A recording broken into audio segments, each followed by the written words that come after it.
muddadii aad xiriirka lahaydeen adiga iyo Safiya in bulshaduna ay sheegayso iyaduna ay sheegtay in lacag ay jirtay aad ku handaday oo aad tiri hadii aad lacagtaasi bixin weydo muuqaalada iyo sawiradaas aan soo bandhigaya arintaasi maxaa ka jirayada waxa jirta lacag $22,000 oo la carabaabay oo dalbatay ma jirta lacagtaas san horeba kugu sheegay waxaan kala soo fariistay ma diyaar wahay wixii aan Safiya ka maqlay inaan ka jawaabo taas wali carabkeeda kama hayo laakiin marka cid kale oo bilaadan oo meel ka hadlaysana waqtiina ku lumiyo ama waxaan munaasib ahayn ama waqti xaadirkan bartankeeda ama cilmi ay sameynaysaa ma jirto waxgaag halkani waxa ku sugan barbarkayga Cabdi Ciise Cajuun oo runtii ah abwaan da'yar kana mid ah dhalinyarada magaalada Hargeysa hadda ku nool Cabdi sideen loo wada soconay baraha bulshada maalmihii ugu dambeysay waxa haystay sawiro iyo muuqaalo laga duubay fanaanadeena qaaliga ee Safiya Tusmo oo runtii ah hooyo Soomaaliyeed isla markaasina lagu soo bandhigay baraha bulshada taasi oo muran fara badan dhalisay bulshaduna kala duwan ay uga daran celiyeen bal ugu horeyn waxaan jecelahay maadaama adigu aad tahay eedaysamihii loo soo jeediyay inuu falkaasi ka dambeeyay oo sawiradaasi soo dhigay bal qaabka ugu horeeya ee aad isku barateen adiga Safiya iyo xilligaad isbarateen inaad noo sheegto sagale horta walaal aad iyo aad baan ku salaamayaa adiga iyo ummadda Soomaaliyeed ee daawanaysa aniga Safiya waqtigan isbaranay hadda waxaan isnaqaanaa muddo ku dhow 2 sano waxaan isku baranay suugaan silsilad ka bixi jirtay channelka Cabdi Askari TV oo isagana halkan aad uga salaamayo oo silsiladii ahayd hablayo xishoodkii xageebad ku xorteen ayaduna hees ku lahayd aan hees ku lahaa marka waqtigan isbaranay waqtigaas ay ahayd muddada hadda laga joogaano waa 2 sano 2 sano waxagaag goobtii ugu horeeyay isku barateen ما إنه تلفون كود هذا الله سينا نسرقنا أنت تلفون كود هذا لنا لكن نسرقنا أنا يدو حتى سوقها يرسا حتى سوقها يرسا أركتي أهان هذا سوقها يرسا لكن حرير واحد كو حريري شرتين تلفون كها لين على تلفون كها واتساب كان ماسنجر كان تبون كود هذا الشري لكن سلا يفينا نسرقنا ما أنت سوقها يرسا قاب كذا حريري شرتين نسال شرتي وحوها قاب سوقانات أن ها مركه يعني هي قاب كان سكوبر النادي ودي سي صارت سكوبر النادي أول مرة واحد هيد سوقان يفن سكوبرنا ساسين maxaa intaas ka sii dambeeyay intaas waxa ka sii dambeeyay aniga Safiya waxaan dhaxmaray relationship iyo sheeko iyo xiriir dan tawakkalkaas xiriirkaasi intee lag buqaat wallahi horta waxaan si toos ah xiriirinay oo sheekaysanay muddada aan shaqaynay waxay ahayd 2 sano laakiin waxaan oran karaa muddada aan sheekaysanay ama yani xiriirka lahayn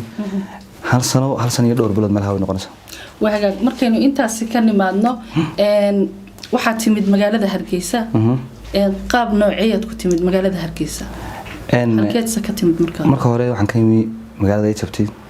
wadanka Egypt gaar ahaan magaalada Qaahira hadda wadanka waxaan joogaa adigu muddo 9 bilood meelahaas marka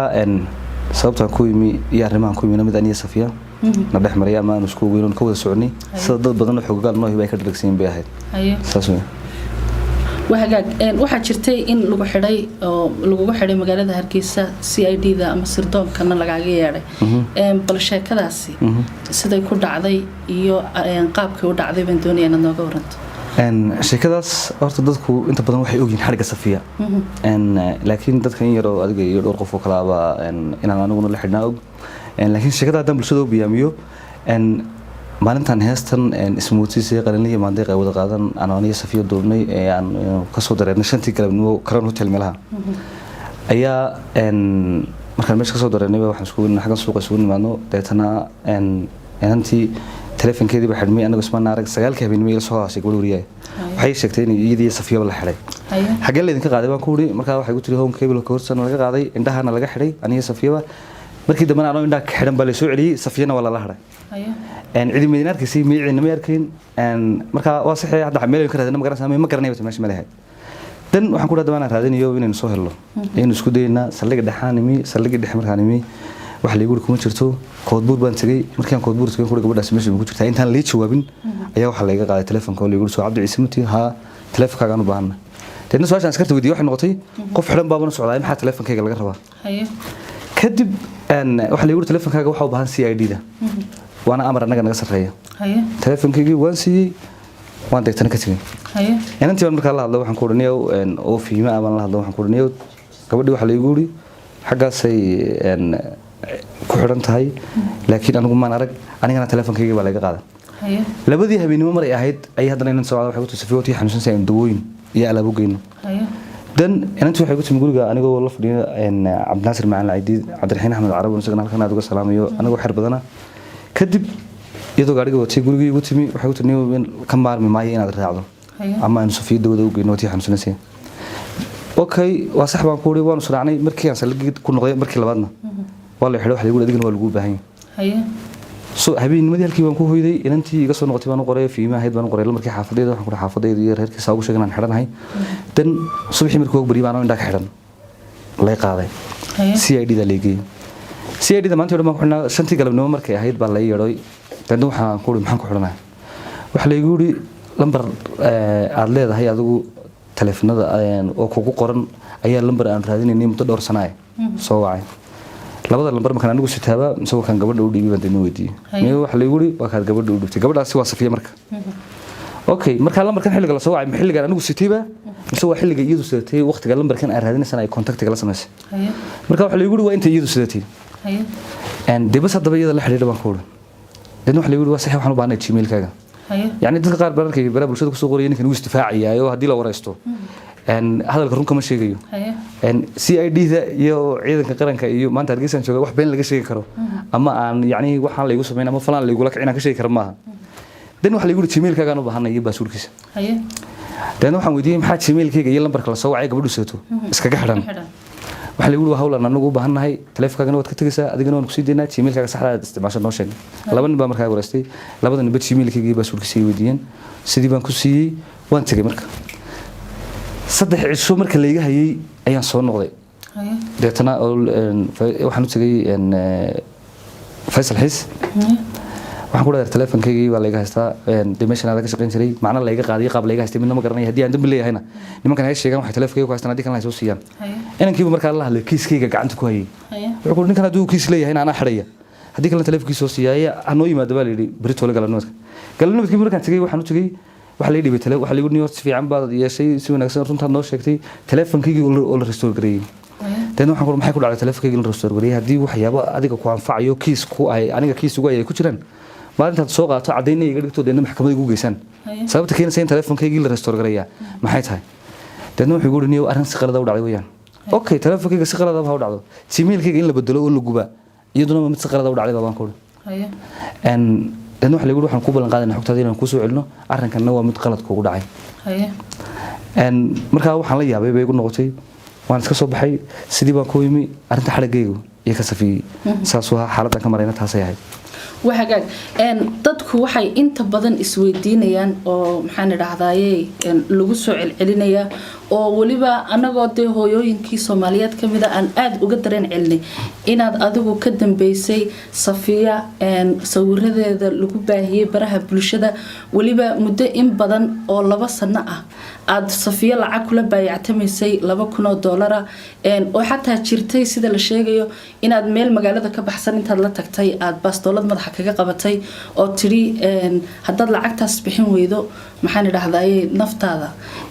sawiradana waan baahinaya sawirada inaad soo dhigtay ta lacagta aynu dambaysiinay maxaa ka jira niyo horta arrinkaas waa arrin aad iga yaabiyay yani mudbayna Soomaaliyeedu cid waliba dhaqan bay leedahay yani horta ariga iga suurtooba in waxaan yeeli kara midna maaha hablaan la dhashay hooyo ay dhashay haddana anigu qaba yani midda kale qofka doonaya qof inuu ceebaya isagu iskama bilaabo qof adduunyada ceeb ku naaxa ma jiro oo yani isagu yani shakhsi bilaadan oo dhibka raaxamoodaya ma garan karo de meel ku nool yahay ama dadkan qaylinaya inuu ku jiro laakiin qofka doonaya inuu qof ceebaya inuu isagu iska bilaabo wallahi ma garanayo meel ka dhacday meel ugu arkay toona almiina xitaa hadii yani horta wax iga suurtoobiyo waxa sameyn kara midna maaha hadii si xitaa dadku waxaanay isweydiinayn haddaan anigu sawiradan qofka soo dhigaya ama u bareerayahay maan garan waayin xitaa inaan wajigayga ama indhahayga ama madaxayga meel uun qariyo xitaa soo moogid marka arrinkan waxaan shaqo ku leeyahay maaha wax iga suurtoobana maaha waxaan sameyn karana maaha waxaan sameyn jirayna maaha waxaan sameyn doonana maaha waxaan aaminsanahay shil aniga Safiya nagu wada dhacay inuu yahay cid kasta oo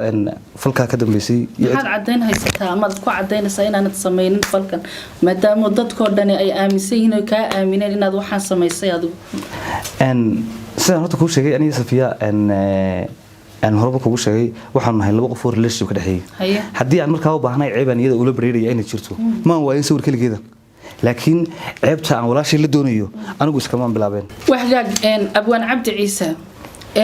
waxa intaasi sii dheer maadaama ninka gabadhiisu ay tahay hugiisa oo ay tahay inaad yani maadaama hugaygi tihiin inaad noo xil qarisaan asturtaan Safiya waxay sheegtay in gurigeedii ay ka dhax bilaabmatay sheekadu oo yani adigoo ninkeedii aad ceebaysay bulshaduna waxyaabaha aadka ay uga dareen celiyeen ee looga fal celiyeen ilaa anaguba aanu ka xumaanay ay tahay naagde ama gabadh uu ninkeedii ceebeeyay oo maradii ka qaaday arintaasi maxaad kaga jawaabaysaa san horeba kugu sheegay horta ninka gabadhan ceebeeyo adiga horaan kugu sheegay waa ka madax banaanahay oo waana ceeb aniga iyada nagu wada dhacday arrinka qabista markay noqoto aniga Safiya ma relationship naga dhaxeeyay sheeko bisayna gabadheedii ahayd relationship iyo sheeko way naga dhaxaysay laakiin qabid aniga Safiya aan isqabnay ma jirto haddii wixintaa ka duwan oo la hayaa ay jirtana ciddii haysaa soo madhugta diyaar baan waaya marka waxaad leedahay wax qabisa oo meesha jirta maba jirtaba maxaad ku cadeynaysaa wallaahi kulley guurku waa wax weyn Safiina waa gabadh caana marka la isguursanayana wax qarsoon maaha marka la isfurayana wax qarsoon maaha marka hadda tusaale ahaan walaashii Safiya saan anigu iyada ka maqlay ama kalibadan daawaday 3 jeer bay hadashay marka koowaad ee ay yani arrinkan laga jabsaday sheegaysay waxay sheegtay in relationship yeelan karto qof cid relationship ka dhaxaysa jirto oo relationship naga dhaxeeya jiro marka labaad wareysiga ay shiina culeysay waxay sheegtay in dad isqabay oo isjecel nahay dadkana naga dhax baxan marka saddexaadna waxay sheegtay inay furiin dalbatay kiina ay ku guuleystay oo la furay waa isla muddo 5 cisho gudahooda waa saddex hadal oo midnimadu dhaweyn sax wala la marka hadda muhiimadda markaan ku soo ururiyo aniga iyo inta wax qabiso naga dhaxeeyo oo meel noo yaala habeeraatay ma jiro waxagaag waxa jirtay muddadii aad xiriirka lahaydeen adiga iyo Safiya in bulshaduna ay sheegayso iyaduna ay sheegtay in lacag ay jirtay aad ku handaday oo aad tiri hadii aad lacagtaasi bixin weydo muuqaalada iyo sawiradaas aan soo bandhigaya arintaasi maxaa ka jirayada su'aasha anigu hadalka iyada kamaan maqal laakiin waxay cid kale yiraahdeen ama qof YouTube yiri ama qof kale live ka hadlaya yiri aniga waxay qosay maaha kaliya waxaan diyaar u ahay wixii aan walaashay ka maqal kaliya inaan ka jawaabo marka waxaan sina waxyada ka soo baxay maaha waxaan hadda anigu jawaabo waayana maaha because waxay tiri maaha خلاص waxagaag waxa jirtay inaad baxsatay sida dadku sheegeen Ethiopia baxsatay arinta baxsiga maxaa ka jira horta sheekadan waxay socotaa muddo 6 cisho anna sida sagal adigu moogtahay waxaan ka maqnay magaalada waxaan ka maqnaa 22 cisho marka falku goortu dhacay iyo goorta anigu tagay horta wax isu dhooba ma yahayn marka wuxuu ma arkaa in di hadal meel waayay ee haddaan baxsaday hadda uu wanaga soo noqday cidii doonaysa hay timaadada waxagaag waxa jirta lacag $22,000 oo la carabaabay oo dalbatay ma jirta lacagtaas sidaan horeba kugu sheegay waxaan kala soo fariistay ama diyaar wahay wixii aan Safiya ka maqlay inaan ka jawaabo taas wali carabkeeda kama hayo laakiin marka cid kale oo bilaadan oo meel ka hadlaysana waqtiina ku lumiyo ama waxaan munaasib ahayn ama waqti xaadirkan bartankeeda ama cilmi ay sameynaysaa ma jirto mar kale aan kugu celiyo lacag $2,000 ayaa bil kasta ay biil kugu soo diraysaa leeyahay Safiya arinta kale iyadana maxaa ka jira horta laba qof sheekaystay relationship ka dhaxeeya wax way day isu dirayaan wax way kala qaadanayaan oo way magaranaysaa wax kasta dhexmar kala laakiin cadadka la sheegay iyo waxaan aniga Safiya isu diri jiray anigu ma ogi oo $2,000 ee bil kasta joogtada hayo ama aanu kala badsano ama aanu kala yareysano laakiin dadka marka ay sheekay xiriir dhaxayaan wax way sasinaya waxay laakiin Soomaalidu cabiratay wallahi iyaga ka jawaabaya waxagaag waxa jira Facebook lala dhaxmarayay imika qaybaha baraha bulshada oo daqiiqad loo soo update gareynayay oo ilaa sawir aan galay la soo dhigay oo adiga ka hadlayay Facebookaasi ma adiga isticmaala anigu facebookigi muddo hadda 5 cisha deactive baan ka dhigo hawada baan ka saaray laakiin waa fake account iyo dad ama falo ku raadsanaya ama wax kale ku deedeeyay wax facebook hadda anigu gacanta igu jira waqti xaadirkan ma jiro hal facebook baan isticmaalaa kiina deactive baan ka dhigo hawada buu ka maqan ma jira intii ay soo baxday sawiradan lagugu eedeeyay inaad ka soo dhigtay walaashin Safiya Tusmo wax dhibaato adiga ku soo gaadhay maxaa ku soo gaadhay nasabcay bay soo gaadhay hanjabaad bay soo gaadhay qaar leewan ku dilayna bay soo gaadhay qaar la hargeysa seed ugu soo noqon bay soo gaadhay yacnihi tii adigu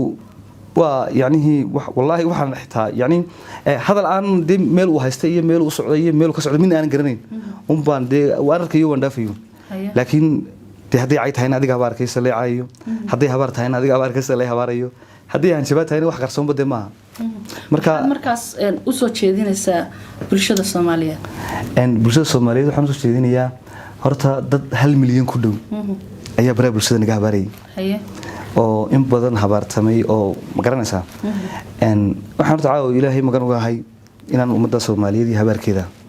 aanu qasaarin mid ilaahay ka aqbalo oo noqdo haddaad falkii geysatay haddii markaa hadalka waan kuu soo wadaayay haddii waxaan anigu sameeyay uu yahay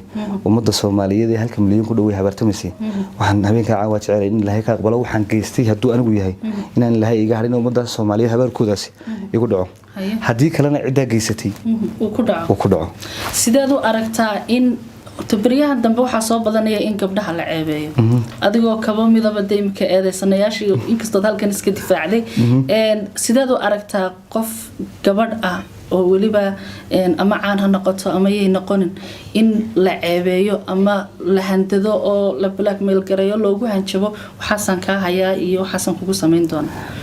waxaan arkaa wax aad iyo aad u foolxun وحرانا دقن كإسلام كبحسن دين الإسلام كبحسن دقن كسومالي كبحسن يعني أو واحدة لتلمام واحد لقول تلمام كرعان وشرين به وحاجات مركي إنه كسر نقلنا واحد شرتا هاس أي صفية قاده هاس تو حلال هذا وقيقيا هاس تاسي بالقصة ده أيان شعلينا النوع شكس ni horta heestaasi waxyaabo ugu badan la soo diriyay dadku ay ilaahayeen ninka gabadha san ugu hoyay baad horta ummadda Soomaaliyeed waxaan u sheegayaa qofna madidiisa laguma gowraco heestan horta ana iska lahaa qisada heestuna sidan ma yahayn aniga Safiya wax naga dhaxeeyna ma yahayn waxaan taayada ka sameeyna ma yahayn waxaan iyadoo sameeyna ma yahayn waxa jirtay in Safiya habeenada ka mid la soo hadashay yani inaan saaxiibnahay oo leeyahay Khadar Fiyoore Khadar Maxamed Abukur ninka laxanka saaray oo isagana halkan aad iyo aad uga salaamayo ayaa waxa ku tirniyo gabadh baa jirta doonaysa hees deetana qisada dhaba marka maxay u baahan tahay in looga sameeyo waxa ku tiri gabadha ninkii ay isqabeen ee hore ayaa ninku kula lahaay wuu dhibay deetana wuu furay ciyaalkii iyadoo haysta wiil kale oo Soomaaliyeed relationship dhex maray marka xagga ka eegaysay inay kaga raysato dhibtii rafaadkii kii hore soo mariyay ayaa kiina iyadoo guursan ku noqday midkii kaga daran marka wayna jeceshahay hadda qof ay ka go'aan qaadan karto ama ay ka tagi karto ma aha deeto waxay u baahan tahay in qisadeedan loo tixgeliyo hees looga sameeyo waa sax waan ku wuri habeenkii waan heesta beejka koobaad sameeyay ninkaasoo ila fadhiyay laxanku saaray Khadar Fiyoore dan gabadha heestii waqtiga ay soo bixileed aniga Safiya waan ka wada hadlo waan weydiiyay marka waxaan ku wuri gabadhii inantii maxaa ku dhacay heesteedii oo deedna waxay ku tiri gabadhii aabaheed baa dhintay gabadha waxay igu sheegtay magaceeda in Farduus la yiraahdo I think Minnesota iyo Minneapolis labada mid bay deganay markii dambe inay Nairobi qabatay marka heestaasi waxaan naga naqoosayna ma yahayn waxaan iyadoo sameeyna ma yahayn waxaan qisadayda ka sameeyna ma yahayn ee waxaan gabadhaas u sameeyay ayay ahayd sida de aniga iyo ninkaasi waa aanu ka marxaati ahayn ee walaashii anigu ma aan sloognahay waxaga ugu dambeyn fariinta diraysa maxay tahay ugu dambeyn fariintan diraya aan rabay inaan halkan ka diro ama aan ummadda Soomaaliyeed u sheego waxa weeyaan dadku horta garba iska qaadaan waqti xaadirkan xitaa anigu imka waxaan dhibano waa cidaan dhibano oo hayba